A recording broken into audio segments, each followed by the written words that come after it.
Guys, how are you? It's Mindset here, and this is just a short little intro video on how to set up your daily, your weekly, and your monthly levels. Now, you probably, if you haven't noticed already or gathered, I am Australian, so you're going to have to bear with me as we roll through my twangy accent and some of the nuances and bit of shit talking I do present as we go. So, look, it's all for a bit of fun, so let's crack on with it, eh? Now, you want to jump onto an exchange that's got a bit of volume like Binance. Now, we're sitting here at the 4-hour mark. It's pretty simple. It's pretty straightforward. Let's drill into the daily, the weekly, and the monthly first though. So, zooming in, smash your price button on the, or your price chart section up and down here. Look at them go. Let's bring them down to a reasonable level. Now, we'll just jump down here. Considering that we're only running for levels that are relatively close to each other, I'm not putting the logarithmic on. It's just going to be a linear, and yeah, you guys can have a bit of a squiz as we go. So as we hit it, we will certainly mark this section up here, and we'll just chuck old Mr. Magnet on so he can give us a bit of a hand too. Now we've got our monthly level here, which I have got in a green color. Completely up to you how you want to do this, but here's the style text that you can take a bit of a look at. Now, in terms of coloring, I've got a sequential system that grades up from green, light green, up to yellow. The old green and gold, good on the Aussies. So, you know, why wouldn't you? Text is green as well. I like to keep my stuff looking quite similar. Now, next one that we're interested in is down at this level at the bottom, or the arse end of these candles.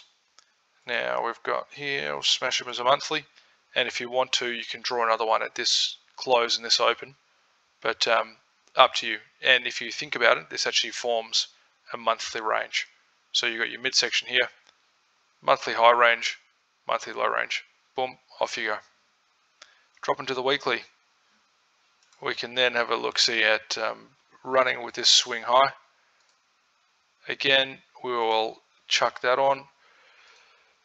Look at the settings for you, same sort of deal, style, see the coloring like we talked about, completely your call, but this just works for me and the black background I'm running with.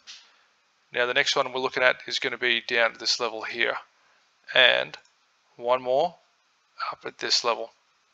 The reason why we're going for candle closes and not wicks is because the wicks tell a bit of a lie.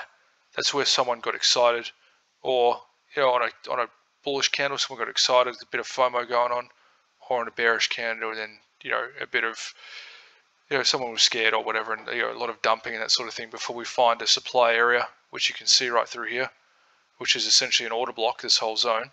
But look, we basically choose the candle body, or candle closes I should say, because the volume can be trusted to a certain degree more than the wicks.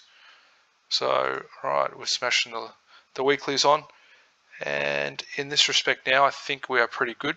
We've had a few candles that have been up in the last few weeks, so in theory the down candles don't have too much resistance to play with here, but we have encountered our first section at this wicked area that I suspect we're going to go down a little bit further on as well. Now, I'm pretty comfy with that in terms of our weeklies and monthlies. So we're going to drill down to our dailies, and we're going to hit this daily here because it's a swing high, and also there's a lot of interest around here. You can see going straight across from this level as we're jumping back up before we hit a Fibonacci level up here in relation to this top area. You will certainly see that we've got a bit of fun happening, and there you go. So we've got a daily level that has been initially hit, come back through, retested, bounced off as support, price travelled up and above, came down, just travelled and deviated through that section, bounced up, respected it well, jumped above the monthly, and then smashed straight through the daily, and we're looking up here now for a rejection again. And look, that's pretty much it. I don't drill further down in terms of putting 4 hours on, etc., but you can see that these levels really help you out with what you're doing. You've essentially got your weekly that forms, you can build a range from these levels, right? You can sort of sit here between the weekly, and you can start to see there's probably a mid-range around here-ish, which in fairness, if we were to draw a parallel channel and take Mr. Magnet off, that we've got some zonage, and well, you could really call it in that respect there. So we'll probably actually deviate a bit out of that. So I've told a complete fucking lie there, but look, you can really see that they are respected, and these would be respected as well to Fibonacci levels too. So, when we do start to pull fibs, you can really start to see that the 7-9 level here, as we do from a swing high to a swing low, is close to a monthly level, which gives good confluence kind of thing. And as we progress and we pull our levels back up to here and this other swing, you can start to see that look, not necessarily related to, but still critical areas of support with regard to where price is trading. So probably not the best examples, but you get what I mean. Now, this is the first in a series of a few bits and shits videos, just to get a bit of a feel for how I roll and what you guys can get a bit of an understanding on. So thanks for tuning in. I'm sure you'll get used to my Aussie twang soon enough, and yeah, say hi to your mum for me.